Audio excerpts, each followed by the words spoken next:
The annual event, Faith, Hope, and Courage, sponsored by Tradition Companies and spearheaded by Tip Ennebeck, once again found its mark. That's because it never fails to provide everyone who attends a sense of the light at the end of the tunnel when tragedy and pain hit us. You can count on the event being held on Election Day so that people see what is truly important in life. You can count on the speakers at Faith, Hope, and Courage to share their most heart-wrenching stories, followed by the power of healing, forgiveness, inspiration, and in so many cases, the power of giving back to those affected by similar adversities.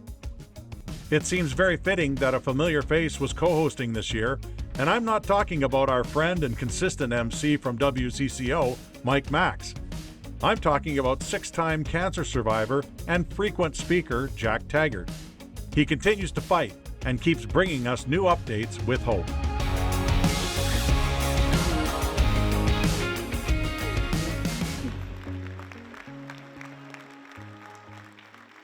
Jack, you've been featured here. People feel like they know you. Give us a progress report. How have you been the last year, and what are you doing now? Yeah, so following up with what Tip said, I am a six-time now cancer survivor.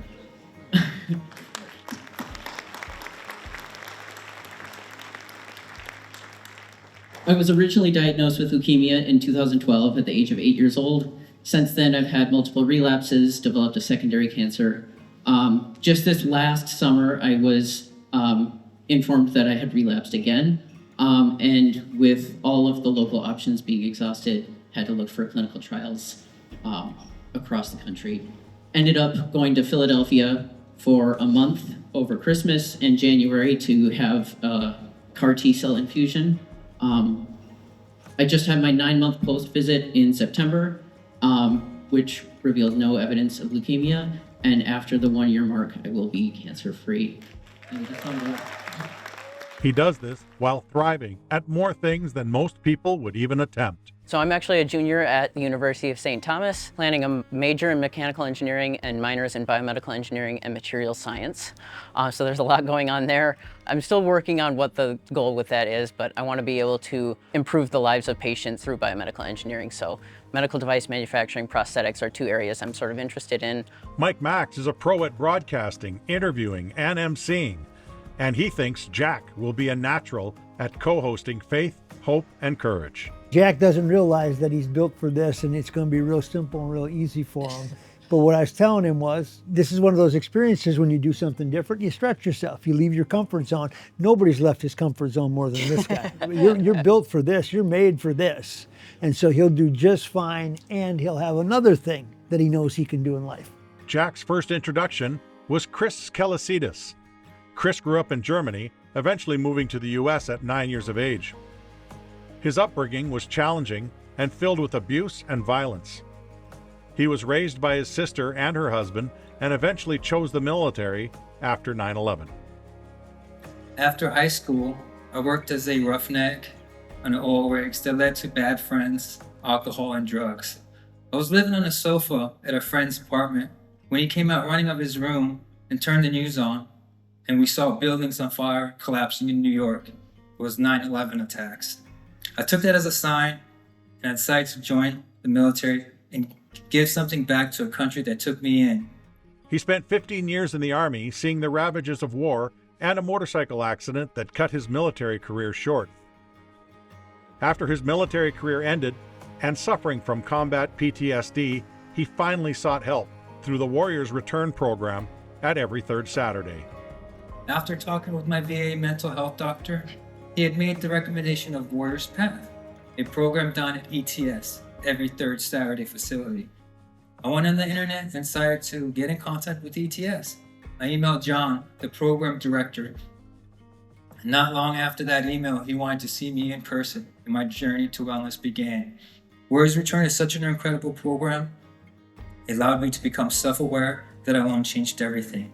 I learned everything from psychological well-being, importance of physical activities, emotional strength, and awareness of spiritual importance.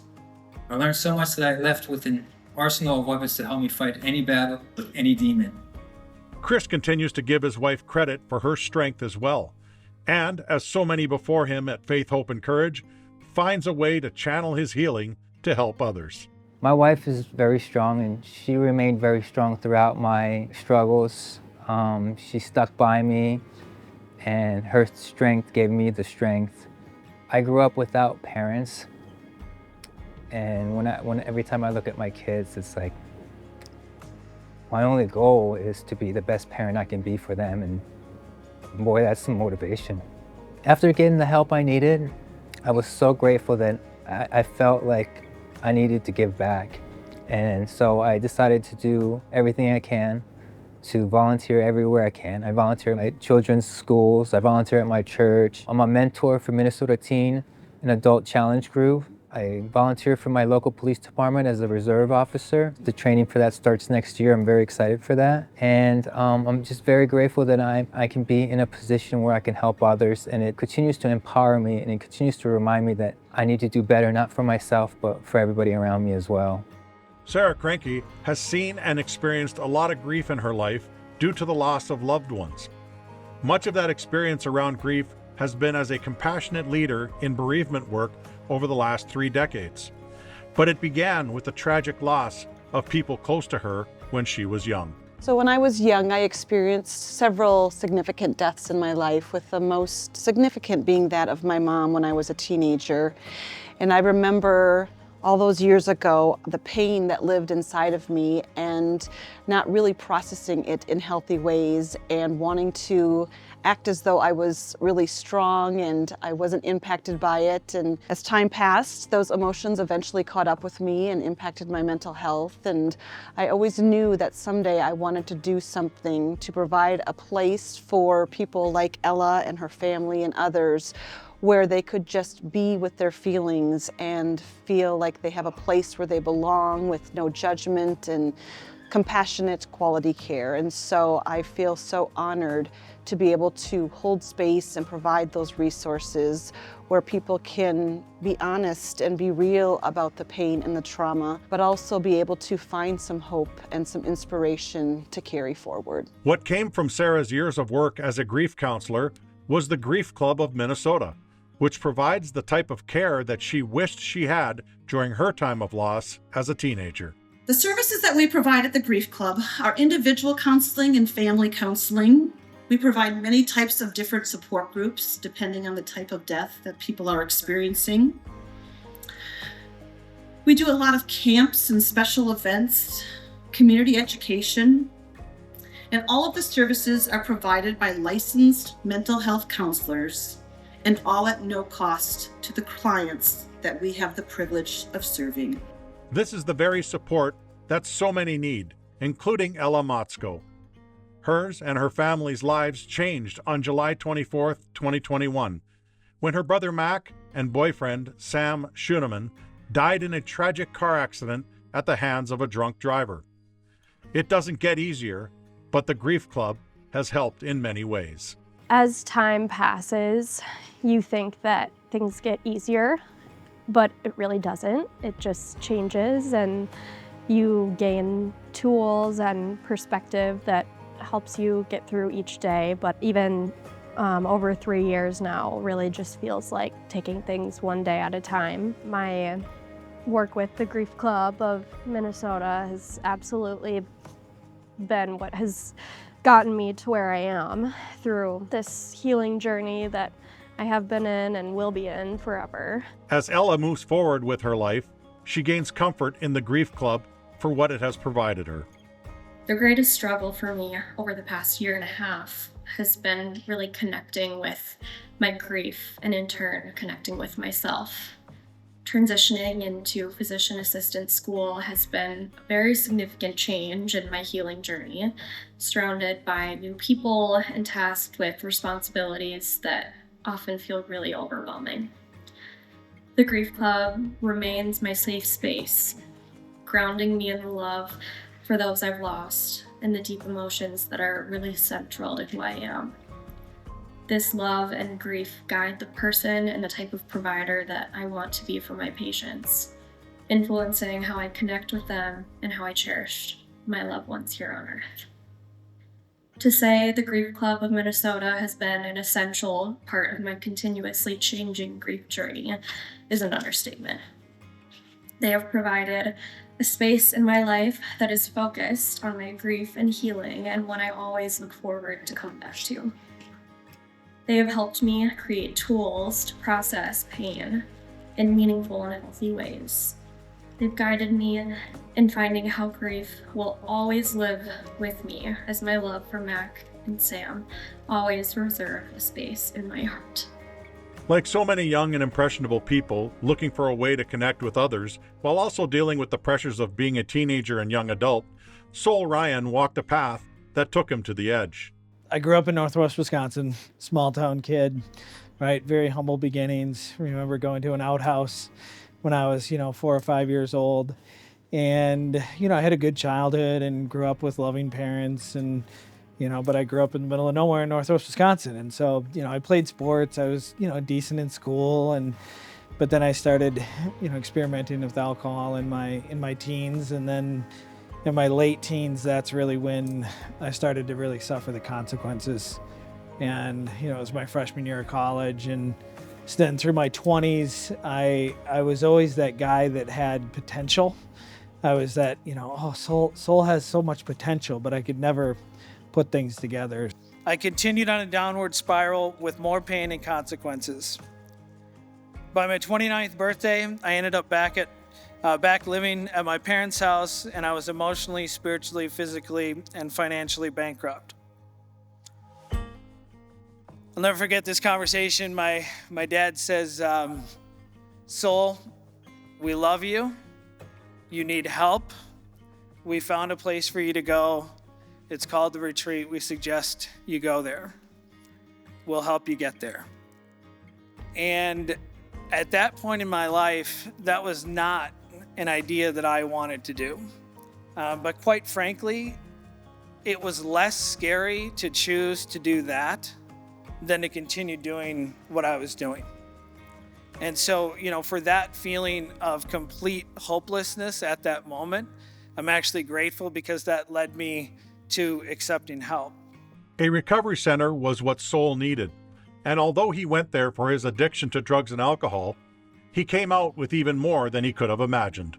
Well, it really gave me an introduction to what recovery is about. And I went there to stop drinking and using drugs.